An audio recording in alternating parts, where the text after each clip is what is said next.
তোর কি মনে আছে কারণ আমরা আগের জন্মে ফ্রি ফায়ার খেলতাম? না, আমি ফ্রি ফায়ার খেলতাম না, পাবজি খেলতাম। আর হ্যাঁ, এখনও খেলি। তুই কেন কালকে রাতে তাহলে আমার ফোন দিয়ে ফ্রি ফায়ার খেললি কেন? তাহলে তুই আমায় বলেছিলিস ওপি হেডশট মারবো। এই কারণেই আগের জন্মে তুই ফ্রি ফায়ার খেলতিস আর আমিও। ভাই ভাই ভাই ভাই, তুই আমার জন্য একটা অলক কিনে দে ভাই, তোর পায়ে পড়ি ভাই। হ্যাঁ হ্যাঁ হ্যাঁ। দশ শালা অলোকের নিয়ে কিছু করেছে? ওয়াইফাই চলে এসেছে, দেখো মা। মা, ওয়াইফাই কানেক্ট হয়ে গেছে মা। লোডিং হয়ে গেছে মা, লোডিং হয়ে গেছে, খেলবো আমরা ফ্রি ফায়ার। ফ্রি ফায়ার খেলা এবার ফ্রিতে কেলানি খাও।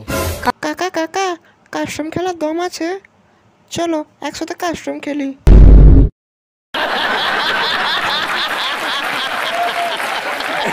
আমাদের নিজের রাজ্যের সুরক্ষা এবং শত্রুকে চটকে চাট বাবুরঘাট করতে হবে। আমাদের কি অস্ত্র ব্যবহার করা উচিত এই যুদ্ধটি জেতার জন্য?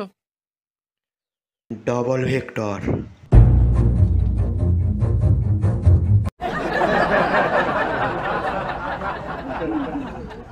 Haruna Nakireika. Turkiya Şarman